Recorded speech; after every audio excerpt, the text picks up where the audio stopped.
Hello guys, तो आज हम लोग इस 200 इंटरव्यू क्वेश्चन का जो वीडियो सीरीज हमारा चलते आ रहा है, तो अभी हम 81 से लेके 100 क्वेश्चन तक क्वेश्चन देखेंगे जो सिविल इंजीनियर के लिए इंपॉर्टेंट क्वेश्चन है। Question number 81, the difference between the running face of stock rail and toe of tongue rail is known as. तो जो हमारा डिस्टेंस बिटवीन होता है running face of stock rail और toe of the tongue rail, उसको बोलते हैं throw of switch. ठीक है गाइस। उसके बाद question number 82, the maximum value of throw of switch for a broad gauge track is. तो हम लोग का जो थ्रो ऑफ स्विच है उसको हम लोग ब्रॉड गेज के लिए मैक्सिमम वैल्यू क्या लेते हैं, तो वो लेते हैं 95 mm। तो ये सब टर्म आपको याद रखना चाहिए, ये रेलवे इंजीनियरिंग का पैटर्न क्वेश्चन है। In India the crossing number for passenger turnout is taken as, तो इसका आंसर है guys 12। A warning signal which is first seen by driver is known as outer signal. The reception signal is outer signal, home signal। reception signal में outer signal होता है और एक home signal होता है। In a stunning signal, if the red band is horizontal, तो अगर हमारा सिग्नल में हॉरिजेंटल है रेड बैंड, तो इसका मतलब ये है कि ट्रेन को प्रोसीड करना है, प्रोसीड विथ कॉन्फिडेंस, उसको रुकना नहीं है, क्योंकि हॉरिजेंटल मीन्स प्रोसीड। अगर ये थोड़ा सा भी टिल्ट रहता है जो भी है तो फिर इसका मीनिंग चेंज हो जाता है, बट यहाँ पे अगर हॉरिजेंटल है तो हम लोग को प्रोसीड करना है। What is the unit weight of 12 mm steel bar.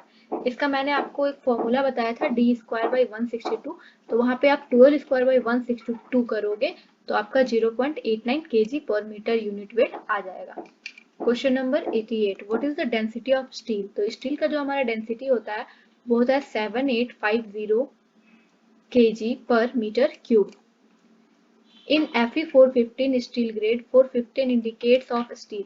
तो Fe 415 में हमारा 415 क्या इंडिकेट कर रहा है, तो ये इंडिकेट कर रहा है टेंसाइल स्ट्रेंथ, क्योंकि जो हमारा रेनफोर्समेंट होता है उसमें हम लोग टेंसाइल का स्ट्रेंथ चेक करते हैं, ना कि कंप्रेशन, क्योंकि हमारा कंप्रेशन जो है वो कंक्रीट का पार्ट होता है।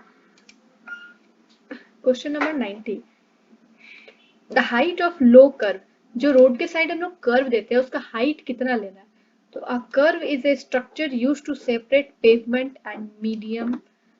pavement and shoulder, pavement and footpath.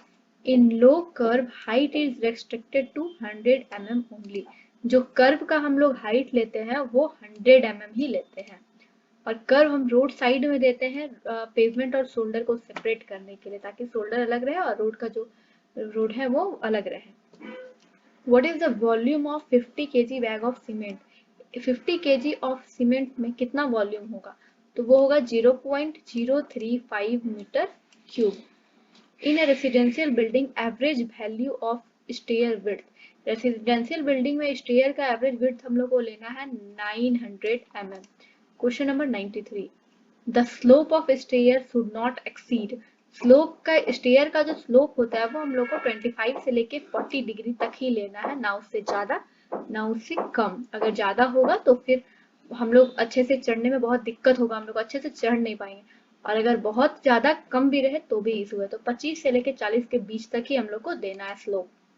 Question number 94, minimum dia of steel in column. Column में हम लोग मिनिमम कितना रेनफोर्समेंट का डाया ले सकते हैं, तो वो है 12 mm।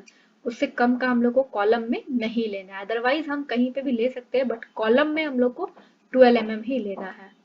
Standard size of brick. Brick का स्टैंडर्ड साइज है हमारा 19 centimetre into 9 centimetre into 9 centimetre. Question number 96, what is the unit weight of RCC. RCC का यूनिट वेट क्या है, 2500 kg पर मीटर क्यूब। यही आपसे अगर पीसीसी का पूछ दिया जाए तो 2400 kg पर मीटर क्यूब हो जाएगा। क्वेश्चन नंबर 97, 1 एकड़ इज इक्वल टू कितना स्क्वायर फीट, तो 43560 square feet.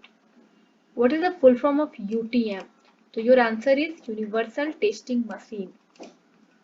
Question number 99. What do you understand by segregation? Segregation से आप क्या समझते हैं? तो guys segregation का मतलब ही होता है कि पार्टिकल्स जो कंक्रीट जो बना है वो सेग्रेट हो जाना, मतलब अलग अलग हो जाना। सीमेंट कहीं, सैंड कहीं, वाटर कहीं, क्योंकि जो आपका जो हैवियर मटेरियल है वो सेटल्ड हो जाएगा बॉटम ऑफ द कंक्रीट में, और जो लाइटर मटेरियल है वो टॉप पे शो होने लगेगा। तो मटेरियल जो सारा सेग्रीगेट अलग अलग हो जाता है, वही हम समझते हैं सेग्रीगेशन का मतलब। उसके बाद question number 100, cement expire after. Cement expire कब करता है? तो वो 3 मंथ बाद एक्सपायर हो जाता है।